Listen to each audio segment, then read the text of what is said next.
Let me start by first greetings to all the honorable members that are on the platform.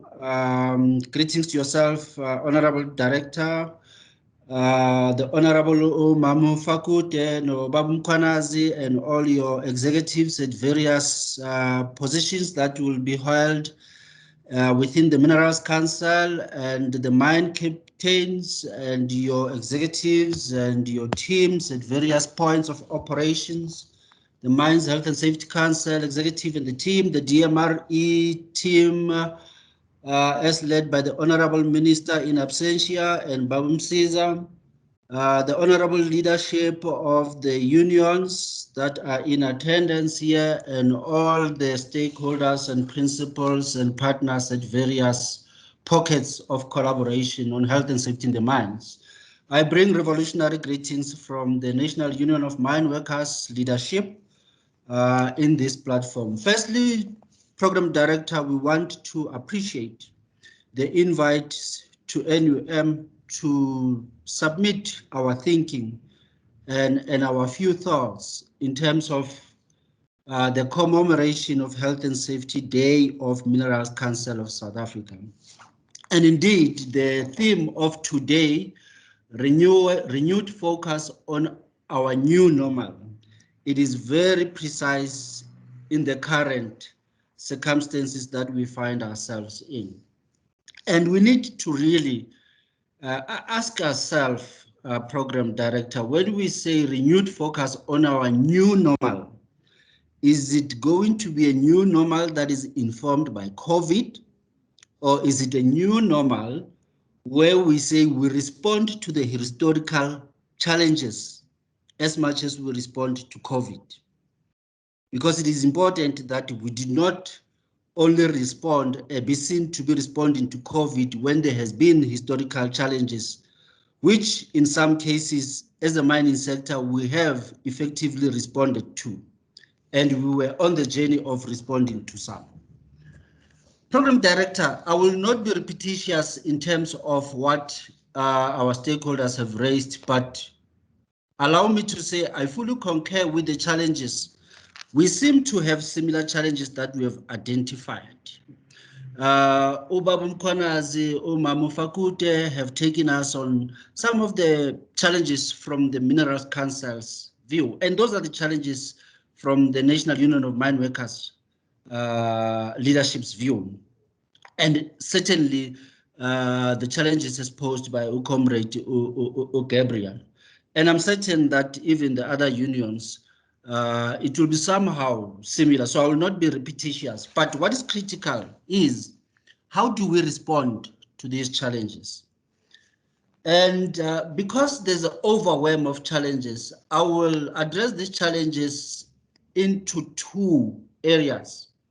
The first area, I will call it within the scope of the culture transformation framework, because if you look at the pillars of the culture transformation framework, they address all the pockets of challenges that we have in the South African mining industry. You talk about leadership is there. You talk about risk management, moving away from how we investigate, how we do our risk assessment, our hazard identification and so forth is there. Diversity management in terms of women issues, how do we address challenges of women is there. The issue of building capacity through training is there. So our first point of departure, and where we must not lose the eye as the South African mining industry in the view of National Union of Mine Workers, is that the culture transformation framework, it needs to be our Bible. It needs to be revived. We seem to have lost the traction of the culture transformation framework, and honestly not because of COVID. It may have added further down the line, but the traction was lost before COVID. For instance, Program Director, the culture transformation framework template for reporting by the mines, as stakeholders, all of us, we have dropped the ball. And it is important that we relook at the culture transformation, because it will also assist us to respond to COVID times to some extent. Because when you look at training, you will say, how do you build capacity of your leadership, a GM, a supervisor, an engineer, a health and safety rep, a shop steward, an ordinary worker at the operation under these COVID times? How do we renew that focus? Through training. How do we renew that focus? Through leadership. And therefore, that's why we consider culture transformation as being cornerstone for us to be able to respond to some of the challenges. Program director, the pockets, the three challenges as presented by Minerals Council, we agreed to them. And for instance, fall of ground, we had committed that we will come up with an accredited training working with MQA, where we will have seismicity 101 course accredited in the mining industry. Let us relook at that, because fall of ground seismicity continue to be a challenge to us. How can we build capacity at all levels? CEO, GM, supervisor, health and safety rep, shop steward, and an ordinary mine worker, to understand how to respond under the conditions where seismicity occurs. And how do you exercise the rights that Comrade Gabriel has referred to, which we are very passionate as a union in terms of those rights. Program director, we will not leave this platform without appealing to our partners that are herein. The Mines Health and Safety Council represents us. It represents the three pillars of sphere of partnership in the mining: the state, organized business, and organized labor. If that entity collapses, or it does not perform, or we lose faith as stakeholders in that entity, we will have failed ourselves. We will have failed the mine workers. We will have failed the constitutional right of the mine workers. So our appeal, Program Director, is that as partners, let us stand up, let us rise up to the challenges that are facing that institute and revive that institute. We need to bring back the credibility of that institute so that the collaborative work in transforming health and safety agenda in South African mines can be realized for us to achieve zero harm. Ubaba Nkosi has spoken about building capacity for health and safety reps. That is very critical. There's a project that is happening at Mine Safety Council. We are not happy with the progress that is progressing as done by vets. And we want Mine Health Safety Council to relook into that. It's been going on for too long, and there are some challenges. As NUM, we are not happy at all. So we once wrote in collaboration with Minerals Council when you were still Chamber of Mines. We wrote to Mine Health Safety Council as organized labor and Minerals Council to raise our dissatisfaction about the delivery of the training of health and safety reps and shop stewards. Until we deal with the bottlenecks and the progression of training of workers, it must not be a once-off thing. We will not be able to realize the benefit of training. Program Director, there's so many things I can talk about, but I've tried to gallop in the very little time, noting that we have gone over time.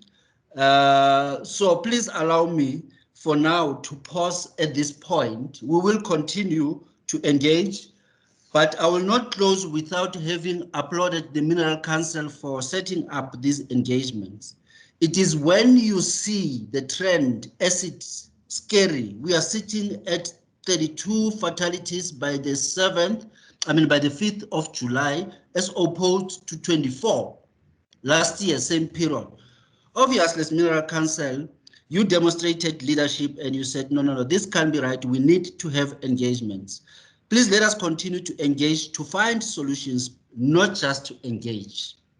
And perhaps it might be good, Program Director, that these platforms of this nature, because now we are doing them virtually, the workers themselves, they become part of this. They may not participate, the leadership will participate, but these engagements are projected at the operations where it's possible, where there are TVs, so that the workers can listen when the Minerals Council leadership commits itself.